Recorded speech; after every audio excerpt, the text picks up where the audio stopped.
Basta a gente imaginar a quantidade de dinheiro, tipo, na casa dos muitos bilhões de dólares todos os anos, que a nossa sociedade gasta apenas para fingir que 5 fatos inegáveis da vida simplesmente não existem. Nossa, sim. É uma indústria inteira, né? Exatamente.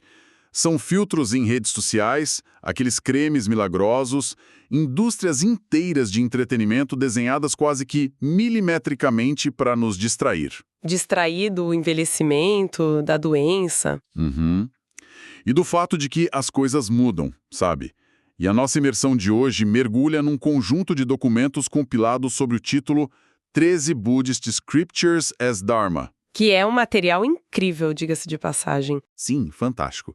E a tese central desse material é de que, fugir desses exatos fatos é o que está nos adoecendo. O objetivo dessa nossa análise hoje é entender como os textos da tradição budista nunca foram pensados como artefatos de museu, sabe? Daquele tipo que fica guardado atrás de um vidro blindado. Sim, aquela coisa intocável. Pois é, eles foram projetados como uma ferramenta prática de transformação. O que, assim, por si só já exige uma mudança completa na forma como a gente costuma encarar a sabedoria antiga, né? Com certeza. Porque normalmente há uma tendência de catalogar textos milenares, analisar o idioma morto e, manter uma distância segura daquilo. Vira só um estudo acadêmico frio. Exato. Mas o material que temos em mãos usa uma palavra muito específica para descrever essas escrituras, que é refúgio. Refúgio? Isso. E um refúgio não é um objeto de estudo puramente histórico.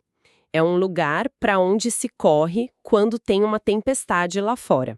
E a tempestade, nesse caso, é a confusão da nossa própria mente. Ok, vamos desvendar isso. Porque, para entender como um texto antigo pode ser um refúgio prático, a gente precisa primeiro entender a palavra-chave que ancora tudo isso, que é Dharma ou Dhamma, em Pali, né? A raiz de tudo. Isso. O documento diz que afirmar que os ensinamentos do Buda são Dharma é o mesmo que dizer que eles representam a realidade. E olha que detalhe, o texto faz questão de colocar essa palavra com R maiúsculo. Realidade com R maiúsculo, exato. Pois é. O que me leva a perguntar assim, o que diferencia essa realidade com R maiúsculo da realidade mundana que a gente vivencia quando, tá pagando boletos ou preso no trânsito? Então, essa distinção é o coração de todo o sistema. A realidade do trânsito e dos boletos, ela é filtrada pelos nossos condicionamentos, sabe? Como assim, filtrada? Todos nós navegamos pela vida através de óculos coloridos pelos nossos medos, pelos nossos desejos de que as coisas sejam diferentes do que realmente são e, claro, pelas nossas ilusões de controle. A gente adora achar que tem controle. Nossa, adoramos! Já a realidade com R maiúsculo, o Dharma, é a maneira como as coisas fundamentalmente operam no universo, independentemente das nossas opiniões ou preferências sobre elas. Entendi. É como a gravidade, né? Não importa se eu gosto dela ou não. Exatamente isso. Diferentes tradições budistas podem até ter debates filosóficos intensos sobre os contornos mais finos dessa realidade. Mas tem um consenso absoluto sobre o motivo da gente precisar conhecê-la. E qual seria? A ignorância sobre como as coisas realmente são é a verdadeira fábrica do nosso sofrimento. Compreender o Dharma, portanto, é o que quebra essa engrenagem. Certo. Então, se o objetivo dessa ferramenta transformadora é nos fazer encarar a realidade de frente para acabar com o sofrimento e o estresse diário, a pergunta mais urgente que surge é: qual é exatamente essa realidade que passamos, a maior parte do nosso tempo tentando evitar? É aí que o texto pega pesado. Pega mesmo. O nosso texto base vai direto ao ponto. Ele analisa uma escritura chamada Anguttara Nikaya 5.7, que lista, assim, 5 fatos inegáveis. Fatos sobre os quais todo mundo, leigos, monges, ricos, pobres, deveriam refletir frequentemente. E eu vou te confessar uma coisa. Pode falar. Na primeira vez que eu li essa lista, foi como um balde de água gelada. E a intenção é exatamente essa, viu? É uma lista desenhada justamente para desmantelar as nossas defesas psicológicas. O que mais te chamou a atenção na leitura desses pontos? Cara, Os primeiros 3 são como uma sequência rápida de socos no boxe, sabe? Sim, é papum. Isso. Número 1. Estou sujeito ao envelhecimento e não fui além dele. Número 2. Estou sujeito a doenças e não fui além delas. Número 3. Estou sujeito à morte e não fui além dela. É duro de ler. Muito. E aí vem o quarto, que é um soco direto no estômago. Ele diz: vou me separar e me distanciar de tudo que me é querido e atraente. E aqui eu vou fazer o papel de advogado do diabo, tá? Manda. Porque isso soa incrivelmente pessimista. Como é que focar no nosso declínio físico, no fim da vida e, na perda de quem a gente ama pode ser algo que liberta? A sensação inicial é de que isso só serve para gerar uma crise existencial profunda e depressiva. Eu entendo totalmente essa visão. Mas o que é fascinante aqui é que o texto não está flertando com o pessimismo, sabe? Ele está propondo uma clareza radical. Clareza radical, gostei do termo. Pois é. A nossa intuição diz que pensar em perda traz dor, logo a gente não deve pensar nisso. Foge do assunto. Exato, muda de canal. Só que a psicologia por trás do ensinamento budista argumenta algo muito mais sutil. A verdadeira raiz da nossa ansiedade profunda não é o fato de que vamos envelhecer ou perder as coisas. Não. Não. O sofrimento crônico nasce do esforço colossal e muitas vezes inconsciente, que a gente faz para negar que isso vai acontecer. É como se a dor fosse um evento inevitável, mas o sofrimento fosse a resistência a esse evento. Nossa, faz muito sentido. É como, gastar toda a sua energia vital segurando uma porta muito pesada para mantê-la fechada, sabendo que do outro lado tem um trator empurrando. Uma analogia perfeita. Porque em uma hora a porta cede, né? E o cansaço de ficar segurando ela já destruiu a nossa paz muito antes do impacto. Sim, a ilusão de controle permanente é exaustiva. Ao olhar para esses 4 primeiros fatos, sem desviar o rosto, a porta finalmente se abre. A resistência cai. E é por isso que o 5º fato dessa lista é a grande virada de chave. O 5º fato. Isso. Porque sem ele, realmente seria só um niilismo deprimente. O 5º fato diz: sou dono de minhas ações, herdeiro de minhas ações, nascido de minhas ações, parente de minhas ações e tenho minhas ações como meu árbitro. O que quer que eu faça, seja para o bem ou para o mal, serei seu herdeiro. Caramba! E só um detalhe importante, a palavra usada no idioma original para ação é kama ou karma. Entendi. Esse 5º ponto tira o ser humano do papel de vítima passiva do universo, né? Exatamente. Porque, o corpo vai inevitavelmente envelhecer, a saúde vai falhar em algum momento, as pessoas ao redor vão seguir seus próprios caminhos ou partir.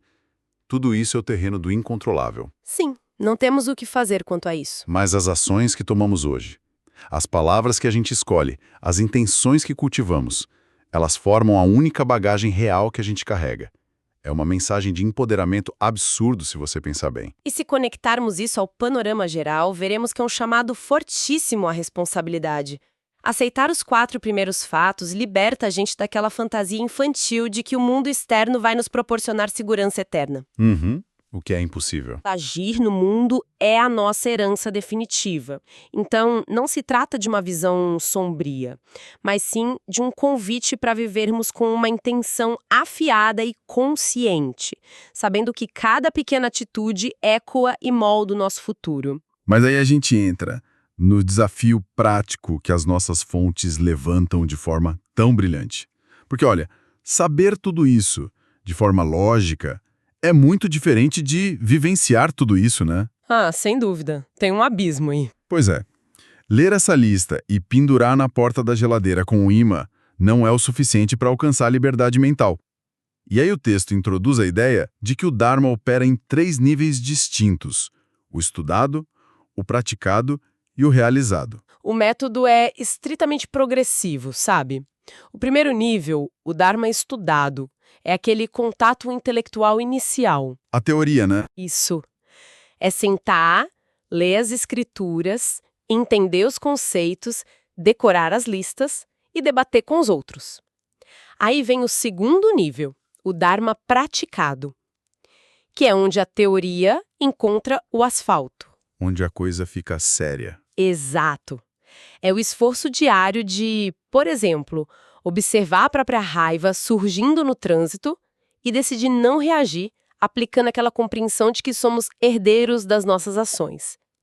E, finalmente, o terceiro nível é o realizado. E realizado aqui não no sentido de concluir uma tarefa e dar um cheque numa lista, né?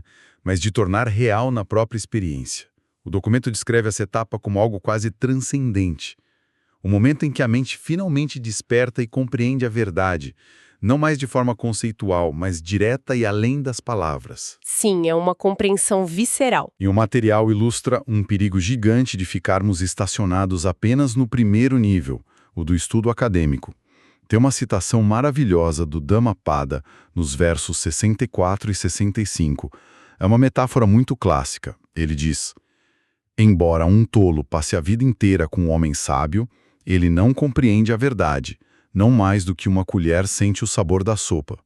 Mas uma pessoa com discernimento, mesmo por um momento com o sábio, rapidamente compreende a verdade, assim como a língua sente o sabor da sopa. Essa imagem da colher e da língua é muito rica. Se pensarmos bem, as duas entram no mesmo prato de sopa, né? Sim, estão no mesmo ambiente. Ambas estão cercadas pelo mesmo caldo, pelos mesmos vegetais e temperos. Mas a diferença monumental reside na capacidade de permeabilidade e a absorção. A colher entra e sai da sopa exatamente do mesmo jeito que entrou. Ela não é transformada pela sopa. Aqui é onde a coisa fica realmente interessante, porque o nosso texto diz explicitamente que ler sobre tocar piano não é o mesmo que tocar piano. E eu fico pensando muito na armadilha do nosso próprio intelectualismo, sabe? Como assim? É como se a gente resolvesse ler o manual de engenharia de uma bicicleta.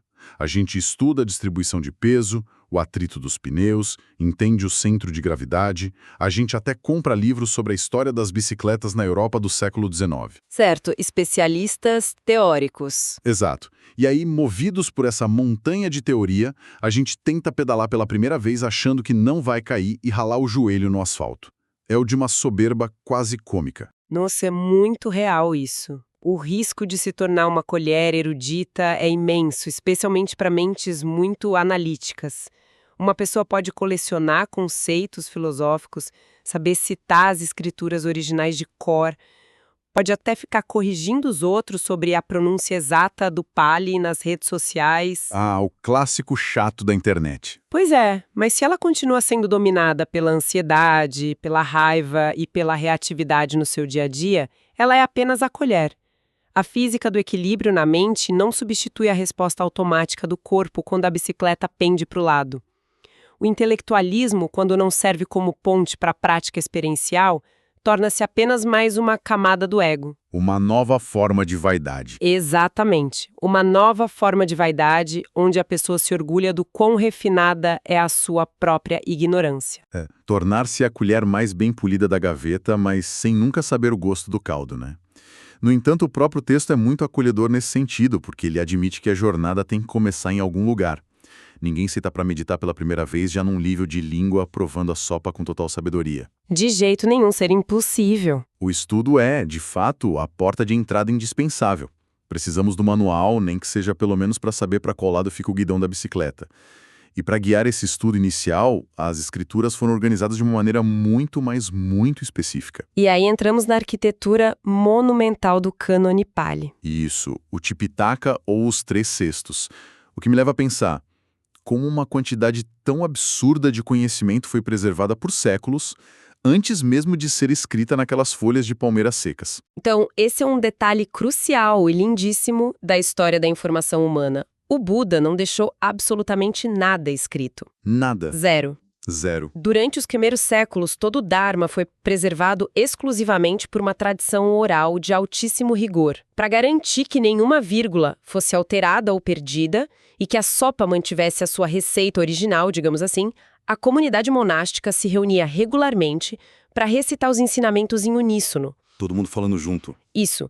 Centenas de monges cantando juntos funcionavam como um mecanismo absurdo de verificação de erros, Se um esquecesse uma palavra ou errasse, o coro gigante mantinha o ritmo correto e a pessoa se corrigia. É basicamente uma tecnologia de blockchain antiga, baseada em vozes humanas. Incrível. E para organizar essa biblioteca oral gigantesca, eles dividiram o conhecimento em 3 grandes categorias temáticas. Os 3 cestos. Vamos analisar cada um deles agora, porque a diferença de tom entre eles é assustadora. É bem marcante mesmo. O primeiro é o Vinaya Pitaka. O texto explica que esta é a coleção de regras de conduta que governa a Sangha, que é a comunidade de monges e monjas. Mas, não é um simples código de leis com faça isso ou não faça aquilo. Inclui as histórias das origens de cada regra. E é aí que reside a verdadeira genialidade do Vinaya. Ele não operava de cima para baixo, sabe? Como se fossem 10 mandamentos descendo prontos de uma montanha. Ah, interessante. Ele operava muito mais como a jurisprudência moderna, baseada em casos reais. O famoso case law. Se existia uma comunidade de milhares de pessoas vivendo juntas, dormindo perto, dependendo de doações de comida, o atrito humano era inevitável. Claro. E eu fico imaginando que, por trás de uma regra super específica como um monge não pode guardar alho no seu alojamento, provavelmente teve um episódio muito peculiar de alguém monopolizando todo o alho da vila e criando uma confusão generalizada no refeitório. Exato. E tem muita coisa assim, tem muito humor humano no Vinaya, se a gente lê com atenção. E a razão para esse cesto existir, em primeiro lugar, é totalmente pragmática. Pragmática como? Sem harmonia comunal, sem um ambiente onde as necessidades básicas e os conflitos sociais são resolvidos de forma pacífica, ninguém consegue ter o silêncio e a paz mental necessários para praticar os níveis mais profundos do ensinamento. O Vinaya cria cerca de proteção. Faz todo sentido. O que nos leva ao segundo cesto, que é, indiscutivelmente, o mais famoso e volumoso de todos, o Sutta Pitaka. São os discursos, os diálogos atribuídos ao Buda. O texto diz que eles estão divididos em 5 coleções, ou nikayas, organizadas pelo tamanho ou pelo tema dos textos. Tem uma variedade enorme ali. Tem de tudo. Desde discursos super longos até versos curtos como o próprio Dhammapada que a gente citou. Mas a descrição mais marcante do documento para o Sutta Pitaka é que ele representa o ensinamento com exemplos. É assim, a sabedoria vestida de narrativa. O Sutta Pitaka é o lugar onde a tradição esbarra na empatia. Nele, a gente vê o ensino sendo moldado e adaptado para diferentes audiências. O Buda não falava do mesmo jeito com todo mundo. Ele conversava com reis, com fazendeiros, até com assassinos, sempre usando metáforas do universo daquela pessoa específica. Ele adaptava a linguagem. Muito. Se ele estava falando com um ferreiro, ele usava o fogo e o metal como analogia para a purificação da mente. A narrativa permite que a mente comum se identifique com o problema e absorva a resposta de forma natural. É a ponte emocional necessária para a compreensão intelectual. E então a gente chega ao terceiro cesto, o Abhidhamma Pitaka. E olha, aqui o cenário muda drasticamente. As fontes descrevem essa seção como o local onde todos os princípios doutrinários que estavam escondidos nas histórias dos suttas são retirados, despidos de toda e qualquer narrativa e retrabalhados numa estrutura ultra-sistemática. Uma estrutura bem rígida. Sim, o texto usa o termo investigação abstrata da matéria e da mente. Mas eu vou admitir uma confusão sincera aqui e vou precisar puxar os freios por um segundo. Claro, pode perguntar. Espera um pouco. Investigação quase clínica, sem exemplos, como assim? A gente está falando de uma psicologia antiga incrivelmente chata ou de uma espécie de física quântica da mente? Porque, estrutura sistemática e abstrata soa denso até demais para mim. Ah, essa confusão é perfeitamente normal. Porque o Abhidhamma tenta mapear o imapeável. Pensa nos suttas como a experiência de assistir a um filme no cinema. Você vê os personagens, você chora com a história, torce pelo herói e entende a mensagem emocional, certo? Certo, eu me envolvo com o drama. O Abhidhamma é como parar a projeção do filme. Entrar na cabine do projecionista, pegar a fita de película física e examinar cada quadro separadamente, sob um microscópio, anotando a quantidade exata de tinta vermelha e azul em cada frame minúsculo. Nossa, que loucura. Ele disseca a consciência e a matéria nos seus blocos de construção mais fundamentais, dividindo a percepção em frações de segundo para provar de forma mecânica que não existe um eu sólido por trás das cortinas, apenas um fluxo constante e impessoal de eventos condicionados. Caramba, ou seja, se os sutas mostram o software funcionando ali na tela do computador de forma amigável, o Abhidhamma é como ler a matriz do código em zeros e uns lá no fundo do sistema. Uma definição perfeita. Mas a dúvida que fica na minha cabeça é: por que manter 3 engrenagens tão diferentes girando? Por que não entregar apenas a matriz do código de uma vez para todo mundo, já que é verdade pura e sem filtros? Se conectarmos isso àquela necessidade de desenvolver uma sabedoria que seja prática e não apenas teórica, a gente percebe que oferecer o código matriz para uma pessoa que está em sofrimento agudo, alguém que acabou de perder um filho, por exemplo, seria inútil e até cruel. Não ia ajudar em nada. A dor não se resolve com uma dissecação fenomenológica fria. A dor inicial pede uma narrativa, um contexto acolhedor, uma história com a qual a pessoa consiga se relacionar para começar a sarar. Esse é o tritório dos sutas. Mas, por outro lado, se uma mente altamente treinada estivesse pronta para enxergar muito além das histórias humanas, prender essa pessoa nos contos populares atrasaria na busca pelo despertar final. Precisamente. E é por isso que os 3 cestos formam um ecossistema educacional perfeito. O Vinaya garante que a sociedade não entre em colapso e vire um caos. Os sutas curam o coração e ensinam a mente por meio da empatia. E o Abhidhamma atende aquelas mentes que precisam desmontar a própria realidade até o seu nível mais atômico para finalmente soltarem suas ilusões. Há uma ferramenta exata para o momento exato do desenvolvimento de cada praticante. Ninguém fica desamparado. É um design magistral, impressionante mesmo. E olhando para trás, a gente vê como tudo que discutimos hoje se amarra de uma forma muito fluida. O Dharma não é nem de longe um compilado de dogmas místicos.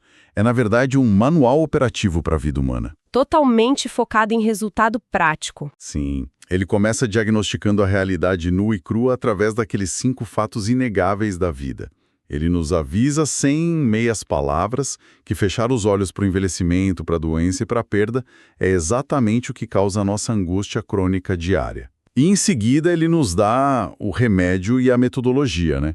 Precisamos estudar, colocar em prática nas ruas e no trânsito e finalmente realizar essa verdade por conta própria, tomando um cuidado extremo para não nos tornarmos meras colheres que acumulam teorias vazias sem nenhuma transformação real. E tudo isso sustentado por essa arquitetura de preservação de conhecimento genial, organizada nesses 3 cestos que compreendem as diferentes facetas e capacidades da mente humana. É, sem dúvida, um método de cura projetado com tanta inteligência que conseguiu atravessar séculos totalmente intacto. É de tirar o fôlego. E isso nos deixa com uma reflexão final que, assim, vai muito além do texto antigo. Para quem os acompanha nesta imersão e chegou com a gente até aqui, eu proponho um pensamento. Vamos lá. Hoje, a gente tem ferramentas que os monges de 1000 anos atrás não podiam nem sonhar. Aplicativos de meditação no celular, inteligências artificiais capazes de ler todo o Tipitaka e resumi-lo em um áudio de 3 minutos. Mas há um perigo muito silencioso na conveniência. Se uma máquina lê o manual da bicicleta de forma impecável, a máquina não desperta e a gente não aprende a pedalar. Estamos delegando a absorção do conhecimento a algoritmos, resumos e feeds de leitura rápida no nosso dia a dia. É um atalho tentador, né? Muito. E a pergunta provocativa que fica é: será que terceirizar o nosso estudo para a tecnologia está realmente nos poupando tempo para praticar ou está apenas criando uma ilusão de sabedoria onde a gente consome mais sopa do que nunca, mas sente cada vez menos o seu sabor? Fica aí algo para levarmos para a nossa própria realidade hoje. Agradeço imensamente a companhia e até a nossa próxima exploração.